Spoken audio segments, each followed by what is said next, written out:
Hey everyone, thanks for checking out this latest episode from Facts Not Included. This is a Tangent Friday episode. The episode's actually going to be a funny little thing because this is something that we recorded a while back for a series we were going to do called Revisit Wednesdays. It's actually something we're still thinking about, maybe down the line as some bonus content. We'll think about it, but it's something that I recorded a way back. Atlantis is one of my favorite movies. And so I sit down and discuss what it means to me and basically what the movie's about. Hope you guys enjoy the episode. But also, before you get to check out this episode, make sure you check out the interview we did with Ashley Victoria Robinson and that you help out the Kickstarter. And it's only ending in a few days. So make sure you could help out in whichever way you can to Science, the comic book. So check it out at sciencecomicbook.com. And yeah, let everybody know about it. Enjoy the show.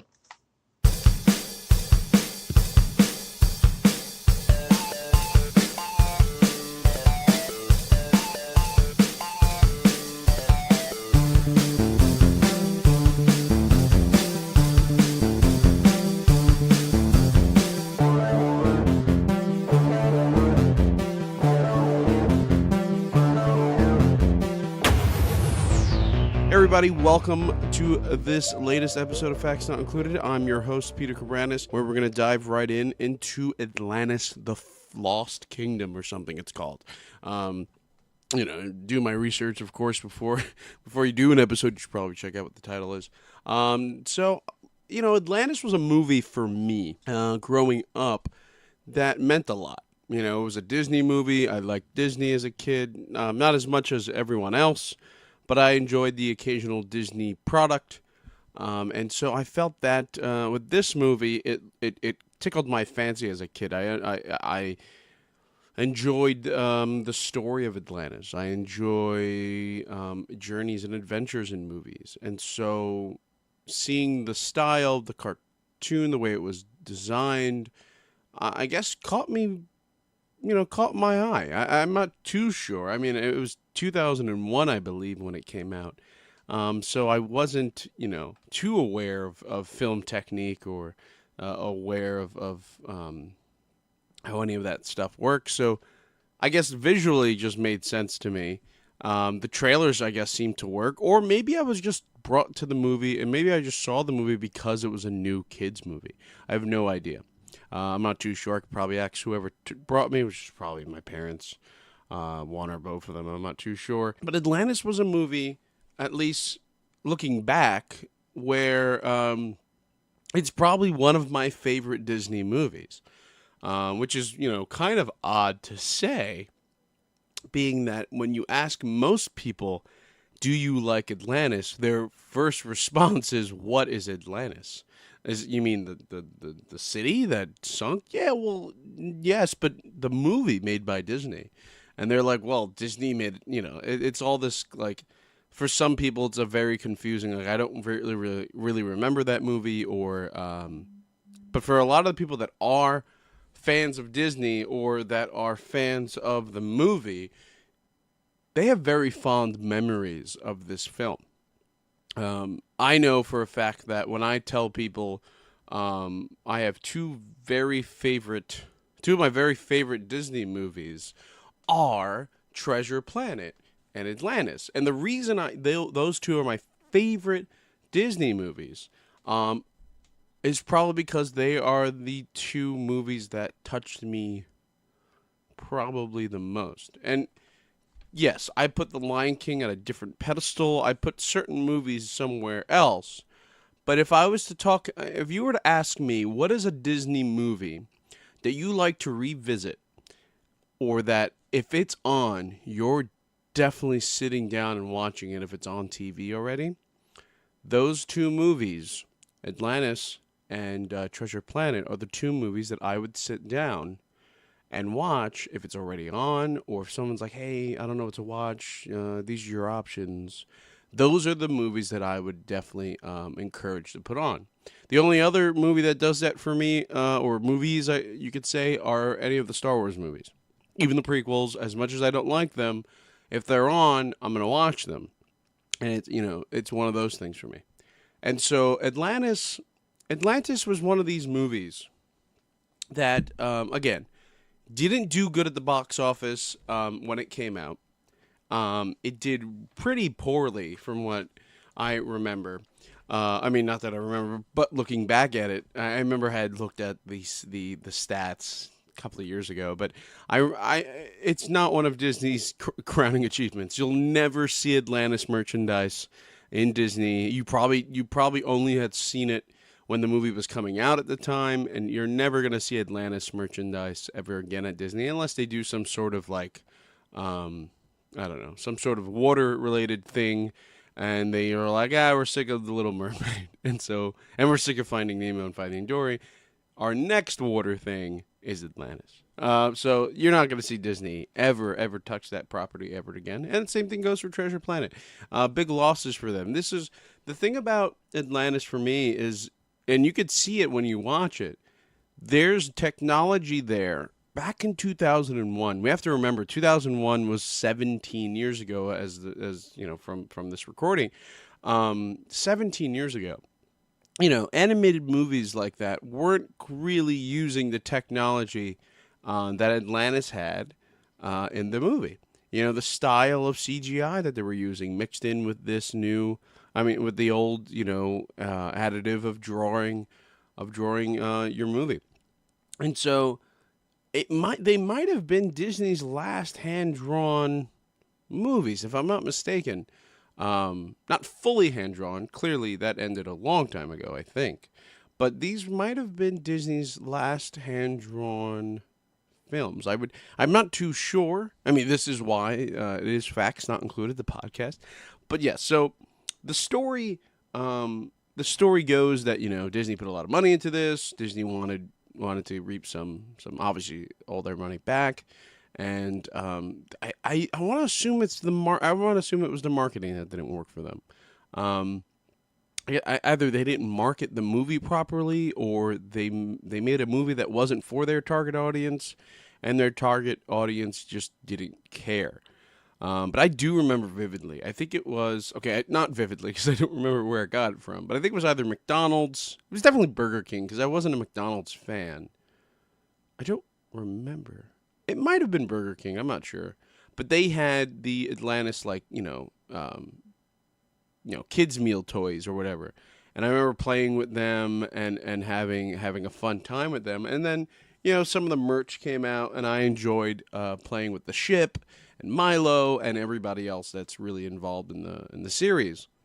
And then there was a video game for Atlantis for, I believe, the Game Boy Advance or the Game Boy SP. I can't remember. Either way, they use the same cartridge. But there was I gotta look that one up. This is something I kind of want to look up, because there was a game, Atlantis. I'm gonna type in Atlantis movie. Atlantis movie video game. And let's see what comes up.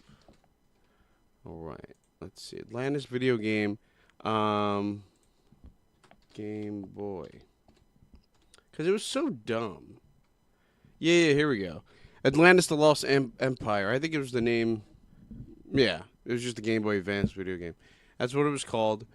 I don't know enough to describe the style of the game. I'm sure if Mike was on this episode, Mike would be like, "Oh, it's an MMORPG type of thing." I don't know too much of the video game acronyms. I just play video games, and I'm just like, "Yeah, I like that game." And they're like, "Oh, you like RPGs?" And I'm like, I guess, RPGs, I think, is role playing games. I'm assuming that's what you're doing here. Aren't all games role playing? Aren't you all like? Let's a slight tangent here. Aren't all games role playing? Because technically, aren't you just picking up someone else's life and just playing with it? So anyway, so I remember this game. It was pretty stupid. It's like a I don't know how to describe it. It's like your classic, 2D, everything is up or down or left or right classic like 2D based type of game. Nothing's really fancy about it. It's come on, it's 2001, 2002, whenever the game came out, and so it wasn't all that interesting, but it was fun because I think the ship is sinking or the ship's being attacked, and you just got to make sure that the ship is not going to do that. I don't remember. It's been too long, but I do remember the look of it. I do remember. I do remember the game really being fascinating in that regard.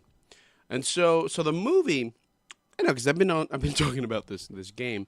The movie itself, for me, like I keep saying, holds this nice special place in my heart, and I don't know exactly what it is. A lot of people have told me, or at least several people, several friends of mine over the years have told me that it's because the kid is struggling with his dad, the loss of his grandfather type of thing. This idea of that male loss, thing, and Treasure Planet is the same thing with the kid's dad's not being in the picture. And so, I've had that with my dad, him being a certain way when I was growing up, and maybe that's why I connected to it in such a strong way. And I'm not too sure about that because it was 2001 and I was all but the age of what, 6?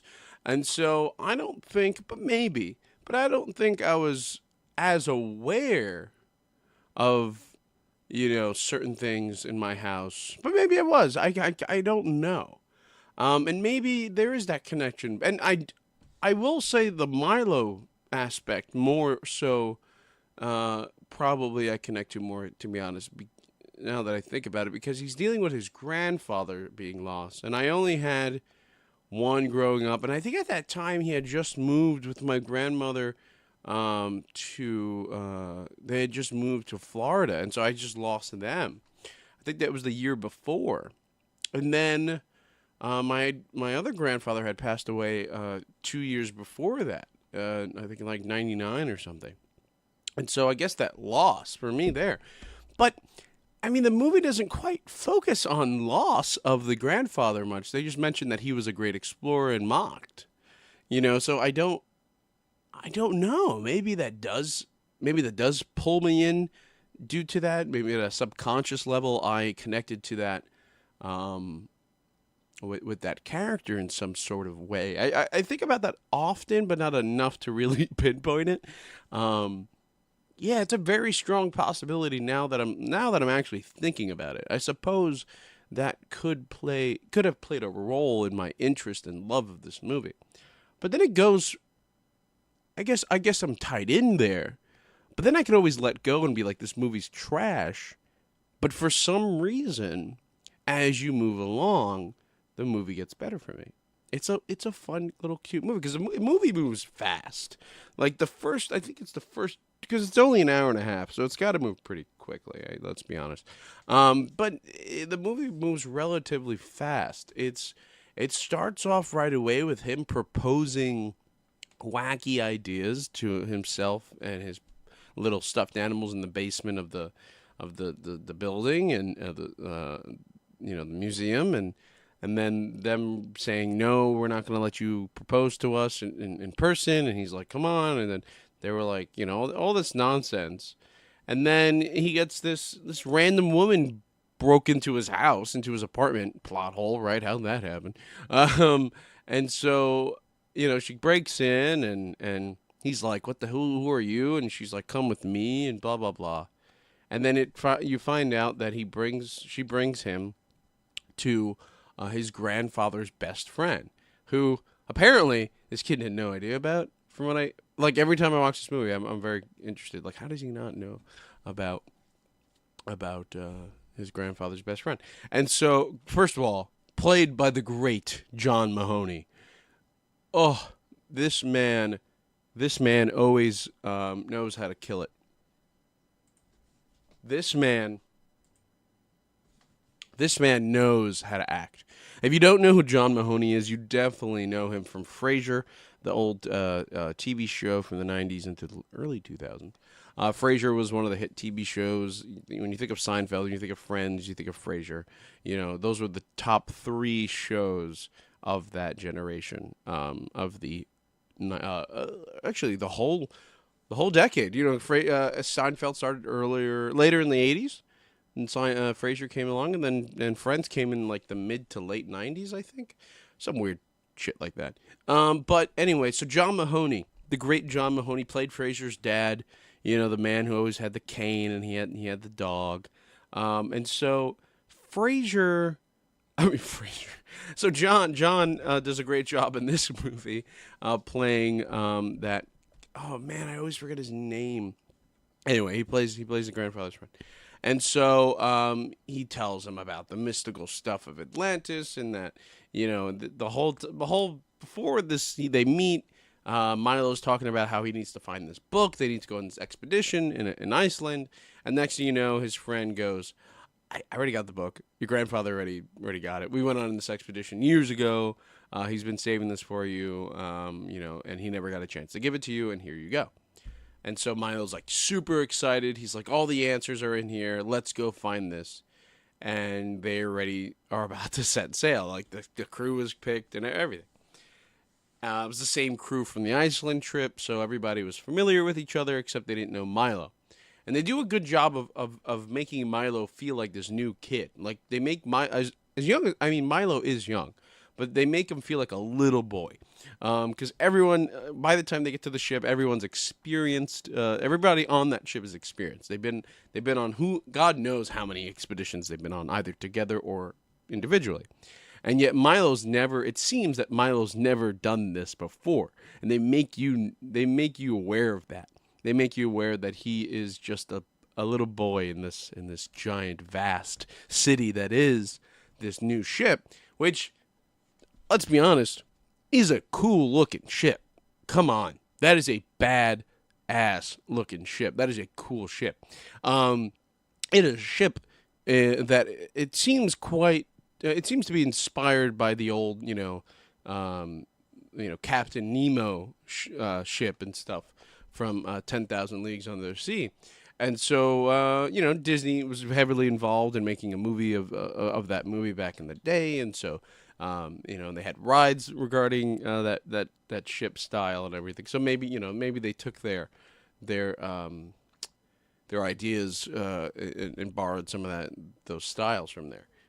But the ship, I will. What kills me every time watching this movie, is the fact that the ship, you are aware of the ship for a good 15 minutes, and it goes down. Like the ship sinks. It gets attacked by that giant Leviathan type of creature, that metal version of it, and later you find out that maybe that was their doing, the Atlanteans doing, and whatever, to keep them safeguarded or whatever.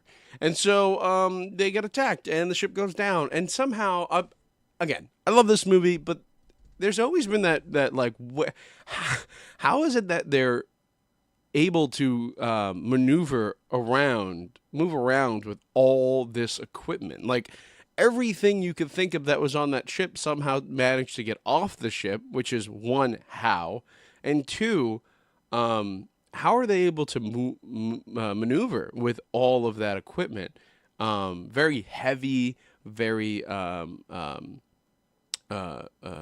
we're just very heavy equipment, So I always wondered about that. It is a kids movie. It's a Disney movie. Who cares? But it is just always funny, like, because I do see this movie as just a great movie, and then I always find that to be an issue. And maybe that's just me not wanting to knock it down a peg, but it's just weird that I find that to be part of the movie. So they get through, and they're always cracking jokes. The team is great.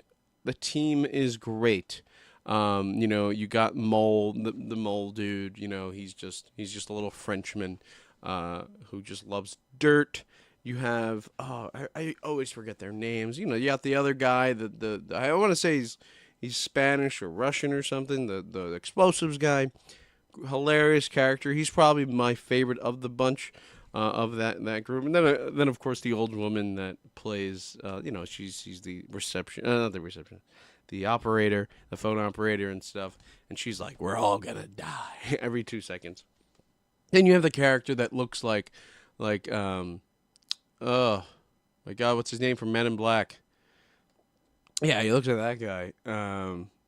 Wow, I am blanking on names today. I apologize. Well, who gives a crap? Because it's facts not included the podcast, as you guys know. But yeah, so and so the character that looks like wow, he's such a great actor too. You know, I'm gonna look it up real quick. Uh, and I'm gonna hate myself. I'm gonna Tommy Lee Jones. See, I knew I was gonna hate myself when I found out. Tommy Lee Jones. He looks like Tommy Lee Jones. Doesn't is not played by Tommy Lee Jones, but definitely looks like him. Some sort of like um, Tommy Lee Nixon looking character or whatever. And he's like the captain of the crew. He's an asshole because you find out later that he just does all of this just to he does all this just to better himself, and he's not there for the crew. He's really just there to make all the money. And then I love the way he dies. I just love the way he dies. He just gets stabbed by one of those crystals, and or pieces of that, and then he gets blown up into like this monster creature, and then he explodes. It's really cool. The probably one of the highlights of this movie is and I was saying it before, is just the technology that Disney used to make this film is very in your face sometimes, and I like that about this movie because, come on, we're dealing with Atlantis, a lost world, a lost city, and so let me feel a certain way when I see this city. Let me understand what these people are about, and the technology used in this was necessary because I'll tell you why. Because when they made the sequel, because when Disney realized this movie made us no money, when they made that sequel, Milo's Return or whatever, they had a budget of like a quarter or a third of what the movie had, the first movie had, and you could see the artwork that they used. Actually, my girlfriend mentioned it to me the other day. She mentioned a good point. We were watching the sequel. I'm not a fan of that sequel. A couple of reasons. One, it's just terrible. Two, it just moves at a slow pace. And three, and probably the biggest reason maybe, the art style. The art style, as she pointed out, is very Little Mermaid TV show. Very Buzz Lightyear TV show esque. Very just Disney early 2000s TV show style, which is we don't have a big budget, but we want to tell a certain story with these characters. Let's get it done. It's going to look good enough to be on TV, but it's not going to look good enough for us to market this as an Atlantis movie. So I think that's why Disney released it straight to DVD or VHS at the time or whatever. Or they, definitely a DVD. Or it went straight to TV. Whatever it was definitely not a featured film release. And so that's what bugs me a little bit about the sequel. But what going back to about this movie, every time, so by the time they got to Atlantis, every time they showed Atlantis in some sort of like landscape type of shot or some sort of aerial view of the town, of the city, I'm always in awe and just amazed at like, wow, they made this, they created this. This is really cool. This is kind of fascinating, and so that's what always draws me to this movie. And then also the whole lore and mythical aspect of it is really interesting and really cool. And so Atlantis is just one of these fun movies that I just love to rewatch. I tend to give myself a viewing every 1 or 2 years of this movie, and this was my new view. Newest viewing of it, my last time was probably about 2 years ago. And so this is just a fascinating movie to me. It's just fun. It's one of those good, like, if you don't have anything to do in the afternoon, if you have nothing to do in your afternoon and you're just home on a Saturday or a Sunday, or if you're unemployed and you're just at home, or it's an early morning or late, whatever it is, pop on Atlantis from Disney, Atlantis: The Lost Empire. You will not be disappointed. Atlantis is one of those fun, entertaining movies. Every character in there is meant to have their own little fun. I don't know. I just enjoy it. A lot of people probably are gonna comment on this and be like, "Dude, that movie sucks. What are you talking about? It's like the worst movie Disney ever made." blah blah blah. Well, I don't think so, man. I don't think so. I defend this movie for I think I might defend this movie forever. I don't know. I just like it a lot. Maybe because maybe I see Milo in myself. Maybe I see his storyline in myself. I don't quite know what it is yet, but there is some connection there, and it is definitely to Milo and his quest or something. I don't know for sure, but it is something there. But I'm just rambling here as always, as I always do. And I think it's a good time to end this episode. So thank you guys so much for checking us out here at Facts Not Included. I've been